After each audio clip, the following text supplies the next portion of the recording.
Hello, good morning, all of you. Welcome to my YouTube channel RK Maths and Physics.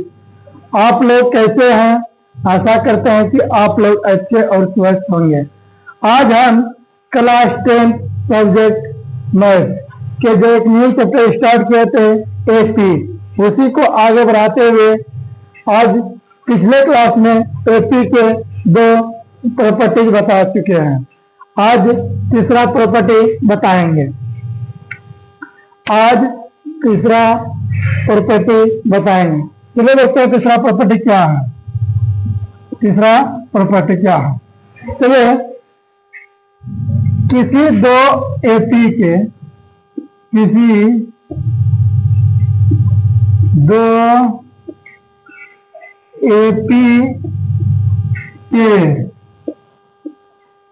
संगत पदों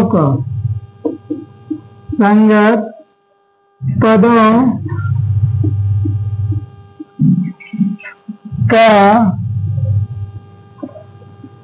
योग या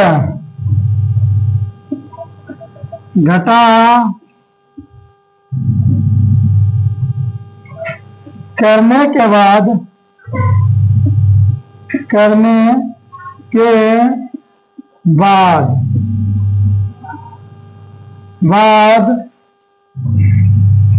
पुनः हमें एक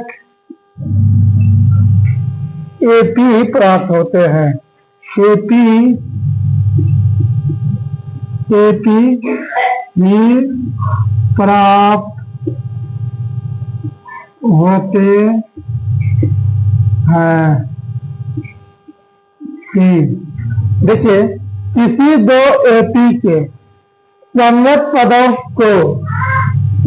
पदों का योग या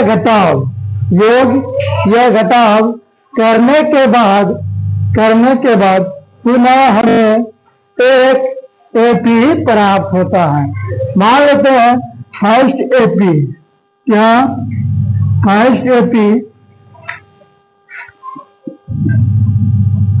एपी मान लेते हैं क्या है?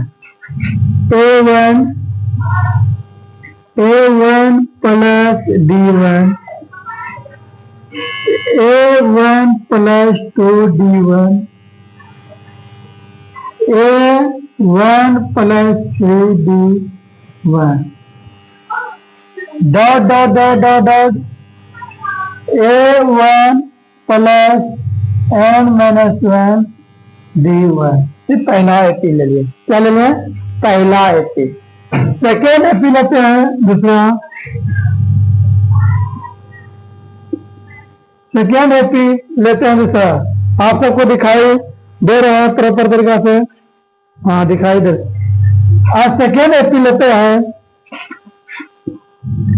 A2 plus D2, A2 plus 2D2, A2 plus 3D2, dot A2 plus n-1 D2। यही सेकेंड एपी। इस दोनों एपी को जोड़ने के बाद हमें एक एपी ही प्राप्त होगा। क्या? एपी प्राप्त होगा। क्या?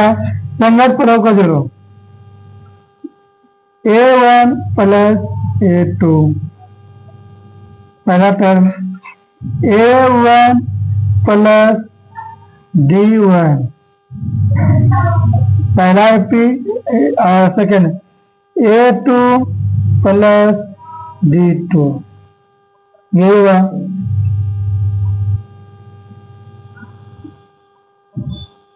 दूसरा टर्म। तीसरा टर्म A1 प्लस 2D1, पहला एपी का दूसरा एपी। A2 प्लस 2D2, तीसरा टर्म निकल गया। इसी तरह डॉट डॉट डॉट डॉट करेंगे तो ये क्या होगा, A2 A1 plus n-1 D1 plus A2 plus n-1 D2। यह लास्ट टर्म हो गया। क्या, यह एक एपी ही प्राप्त होगा। चलिए एक एग्जांपल के तरह देखते हैं। मान लेते दूसरा एपी है, पहला एपी 2, पहला एपी है 2 4 6 8 10। ये पहला एपी है। एक दूसरा एपी लेते हैं, दूसरा एपी सेकेंड एपी, क्या सेकेंड एपी लेते हैं 3 7 11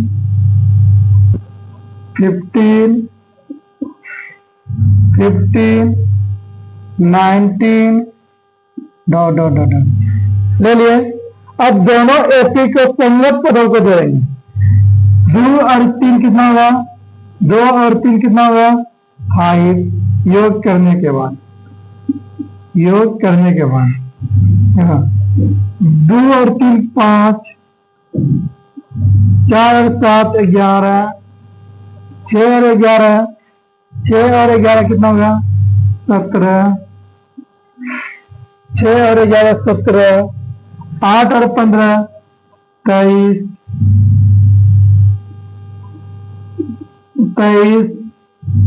10 और 19 29। देखो इसका सार्वंतर कितना है, 4 - 2 2, 6 - 2 2, 8 - 6 2, 10 - 8 2। तो आपका डी, यहाँ इस एपी का डी कितना है 2 है। इस एपी का डी कितना है 2 है।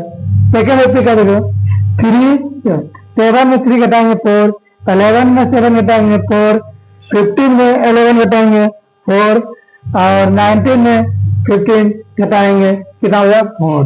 इस एपी का डी कितना है 4, दोनों का डी निकल गया डी।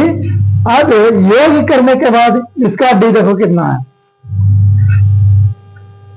11 में 5 घटाएंगे कितना है 6, 17 में 11 घटाएंगे 6, 23 में 17 घटाएंगे 6, 29 में 23 घटाएंगे तो 6। यहाँ डी कितना आ गया 6 आ गया।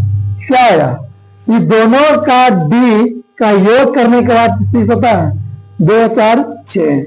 यहाँ हो गया एपी के योगों का, इसका सर्वांतर कितना होगा सार्वंतर, इस एपी का सार्वंतर कितना हो जाएगा डी बराबर D1 प्लस D2, यही सार्वंतर होगा। ओके, यह भी एक एपी है। आप सबको तीसरा प्रॉपर्टी समझ में आ गया होगा। इसके पहले 2 प्रॉपर्टी बता चुके थे। ओके, आप सब इसको कॉपी में नोट कर लीजिए। ओके, आप सब कॉपी में नोट कीजिए।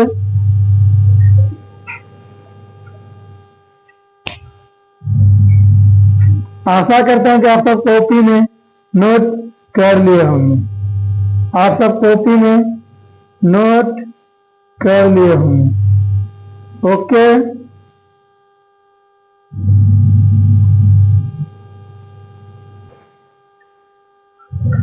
चलिए अब देखेंगे, अब आगे सीखेंगे क्या, किसी एपी के 3 पदों का योग दिए रहने पर, 4 पदों का योग दिए रहने पर, 5 पदों का योग दिए रहने पर उसका एपी किस प्रकार माना जाता है, वो उसके बारे में कहेंगे।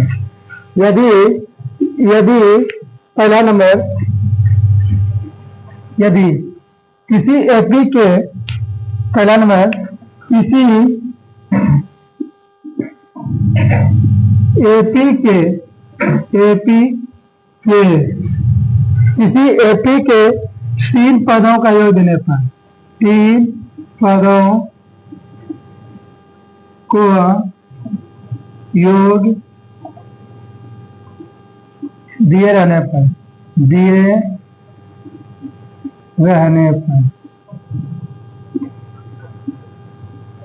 यदि किसी प्रश्न में 3 पदों का योग दिया रहता है तो उसका एपी किस प्रकार माना जाता है।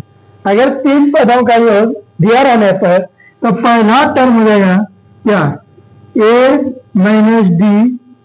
पहला टर्म होगा फर्स्ट टर्म ए माइनस डी, दूसरा होगा ए और तीसरा टर्म होगा ए प्लस डी।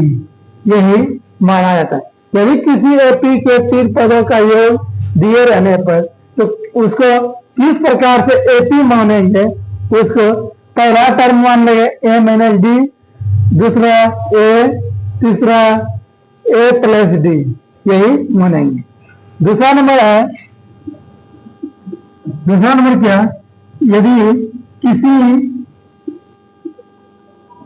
एपी के 4 पदों का योग, 4 पदों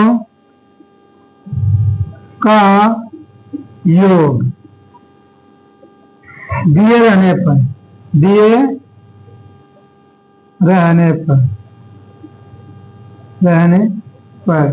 तो एपी किस प्रकार माना जाता है। तो एपी किस प्रकार माना जाता है, तो एपी किस प्रकार माना जाता है, या ए माइनस 3d, ए माइनस 3d इक्वल ए माइनस डी, दूसरा फिर ए प्लस डी, चौथा ए प्लस 3d। यही 4 टर्म होगा, ए माइनस 3d, फिर ए माइनस डी, ए प्लस डी, ए प्लस 3d। यही 4 टर्म होगा। किसी एपी के 4 पदों का योग दिए रहने पर तो इस प्रकार इसका मानेंगे। ओके, चलिए नेक्स्ट क्वेश्चन, तीसरा चौथा। यदि किसी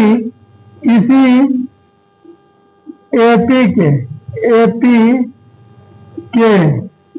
किसी एपी के 5 पदों का योग, या 5 पदों का योग, या यदि 5 पदों का योग दिया जाता है, यदि 5 पदों का योग दिए रहने पर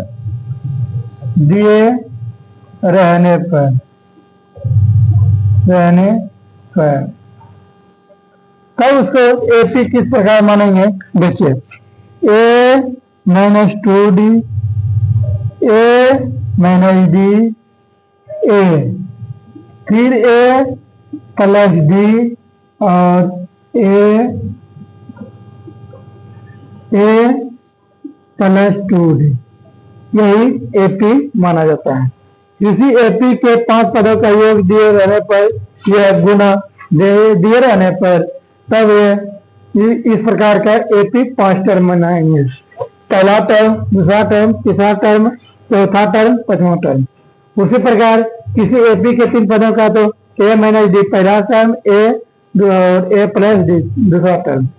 किसी एपी के 4 पदों का योग दिए रहने पर ए माइनस 3d, ए माइनस डी, ए प्लस डी, ए प्लस 3d। और उसी प्रकार किसी एपी के 5 पदों का योग दिए रहने पर ए माइनस 2d, ए माइनस डी, ए प्लस डी, ए प्लस 2d। इस प्रकार का एपी मानेंगे। ओके, आप सबको समझ में आ गए होंगे। इस तरह आप सबको क्वेश्चन पूछा जाता है। ओके, आप इसको कॉपी में नोट कर लीजिए। आशा करता हूं कि आप कॉपी में नोट कर लिए होंगे। आशा करते हैं कि आप कॉपी में नोट कर लिए होंगे।